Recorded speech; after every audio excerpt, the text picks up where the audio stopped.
If you're a fan of the Atlanta Falcons, you maybe have to be just a little bit worried about Colin Kaepernick heading into the NFC Championship game, don't you? Welcome into the Sporting News Studios for Hot Reads, your weekly look at the NFL with Hall of Fame quarterback Troy Aikman. I'm Tom Vandervoort, and Troy, you spent last weekend watching Colin Kaepernick roam like a gazelle through the Packers defense, and I got to ask you, what went on there, and how are the Falcons going to stop this guy? Well, there was just a complete, lack of discipline really by the Green Bay Packers. There's certain rules that you have to stick with if you're going to be effective against a quarterback that can run like that. A number of Colin's runs were, because of scrambles. He had a couple runs that were designed and the way that the plays were drawn up.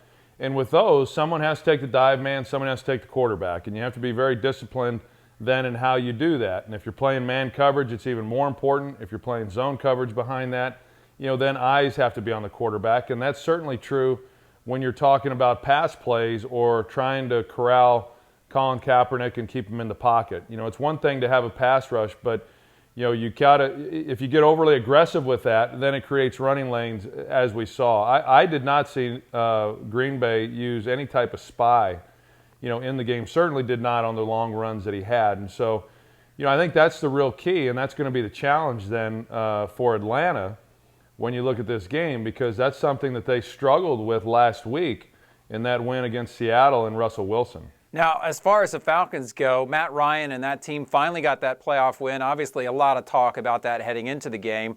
They got it, just barely. How does that affect their confidence? Is it a big deal that they were finally able to get this win, or not such a big deal?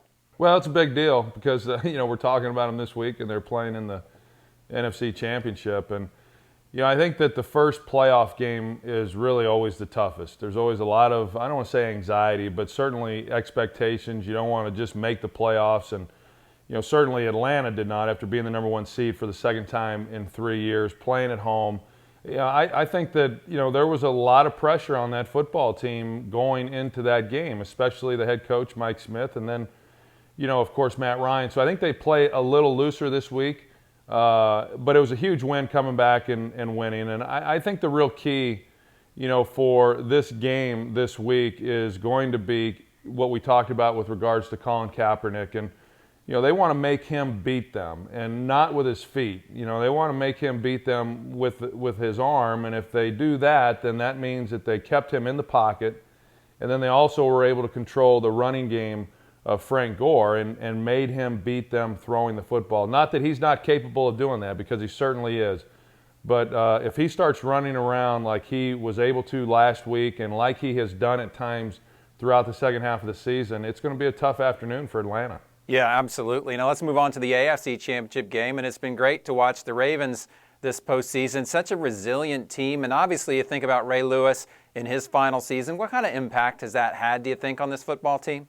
Well, Ray Lewis has been a great leader for that team for a long time, as we know, and he's been, not only a great player, but he's been very inspirational for them. In talking with a number of guys who have played with them currently and formerly, and they all say the same thing of, he shows up every day ready to go to work and really inspires not only the veteran players, but a lot of the younger players. So, with him coming out and announcing that this was going to be his last season, I think that everyone in the locker room certainly would love to see, Ray go out on top because of what he's meant to the organization. But, each one of those guys individually has their own motivation.